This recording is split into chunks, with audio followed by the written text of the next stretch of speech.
বর্তমান সময়ে বর্তমান যুগে আলোচনার শীর্ষে কিন্তু ক্যান্সার নামক একটা রোগ। একটা সময় ছিল ক্যান্সার মরণব্যাধি, এখন কিন্তু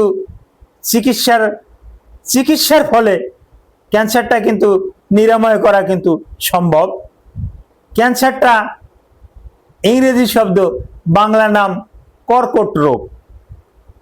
এই কর্কট রোগ অনেকেই বলে যে এটার জীবাণুটার নাম কি, এটা কি ফাঙ্গাস, না এটা ভাইরাল, না এটা ব্যাকটেরিয়া।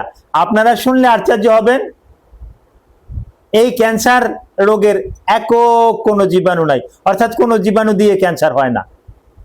এটা সেলের রোগ, মানে কোষের রোগ। সেল মানে কোষ, এটা কিন্তু কোষের রোগ। এই কোষের রোগটা বিভিন্ন জীবাণু দিয়া এটা হতে পারে। যেমন এই বিষয়গুলোর উপরে কিছু আলোচনা করব, আলোচনাটি মনোযোগ সহকারে শুনুন। আসসালামু আলাইকুম রহমতুল্লাহি ওয়া বারাকাতুহু। আমি ডাক্তার মীর শহীদুল ইসলাম, আমার চেম্বার শুভেচ্ছা 255, ঐতিহ্যবাহী শেখঘাট, সিলেট। যে কোনো একটা সার্চ ইঞ্জিনে ডাক্তার মীর শহীদুল ইসলাম কথাটি লিখে সার্চ দিলে আপনি আমার সম্পর্কে যাবতীয় তথ্য পেয়ে যাবেন। দর্শক শ্রোতা, আলোচনা করব ক্যান্সার রোগের কোনো জীবাণু নাই, কেন নাই, এগুলো নিয়ে আলোচনা করব। তবে কোন জীবাণু দিয়ে হয় এটা নিয়েও আলোচনা করব। জীবাণু নাই তাই কোন জীবাণু দিয়ে আবার হবে? তবে হ্যাঁ, এটা কিন্তু একটা সম্পূর্ণরূপে কোষের রোগ, সেলের রোগ। এই সেলে কিভাবে ক্যান্সার ছড়িয়ে পড়ে এই ব্যাপারগুলো নিয়ে আলোচনা করব। তো ক্যান্সার সেলের রোগ, এর কোনো জীবাণু নাই, তবে একত্রভাবে এটা ভাইরাস দিয়েও হতে পারে, ব্যাকটেরিয়া দিয়েও হতে পারে, পরজীবী দিয়েও হতে পারে। এখন এইমাত্র বললাম কোনো জীবাণু নাই, আবার আমি এখনই বললাম জীবাণু দিয়ে হতে পারে, ভাইরাস দিয়ে হতে পারে, ব্যাকটেরিয়া দিয়ে হতে পারে, পরজীবী দিয়ে হতে পারে। তাহলে আমি একটু দুই কথা বললাম না? আসলে না।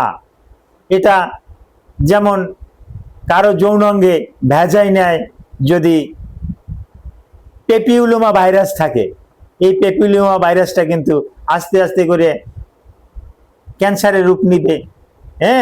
ওখানে কিন্তু ক্যান্সার সেলটা গ্রোথ করবে, ওখানে কিন্তু এই পেপিউলোমা ভাইরাস দিয়ে কিন্তু এই ইউটেরাসে ক্যান্সারটা ছড়িয়ে যাবে। এই মাউথ ক্যাভিটির ভিতরেও কিন্তু হিউম্যান পেপিউলোমা ভাইরাসটা কিন্তু গ্রো করতে পারে, গ্রোথ হয়। অনুরূপ একটা ব্যাকটেরিয়ার নাম না বললে নয়, হেলিকোব্যাক্টার পাইলোরি, যেটা স্টোমাক এবং ডিউডেনামে বাস করে, ওখানে আলসার তৈরি করে, যেটাকে আমরা গ্যাস্ট্রিক আলসার অথবা ডিউডেনাম আলসার বলে থাকি। এখানে জীবাণুটার নাম হেলিকোব্যাক্টার পাইলোরি। এটা যদি দীর্ঘদিন ওখানে থাকে, ওটা যদি গ্রো করে, তাহলে ওখান থেকে কিন্তু আপনার কিন্তু এই হেলিকোব্যাক্টার পাইলোরি দিয়েও কিন্তু ক্যান্সার কিন্তু হতে পারে। এরকম বিভিন্ন রকমের বিভিন্ন পরজীবী আছে। এই পরজীবীগুলো সবগুলো একাত্র হইয়া বডির ইমিউনি সিস্টেমটাকে দুর্বল করে দেয়।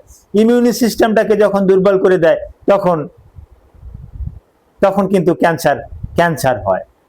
আর ক্যান্সার হলে ভয়ের কোনো কারণ নাই।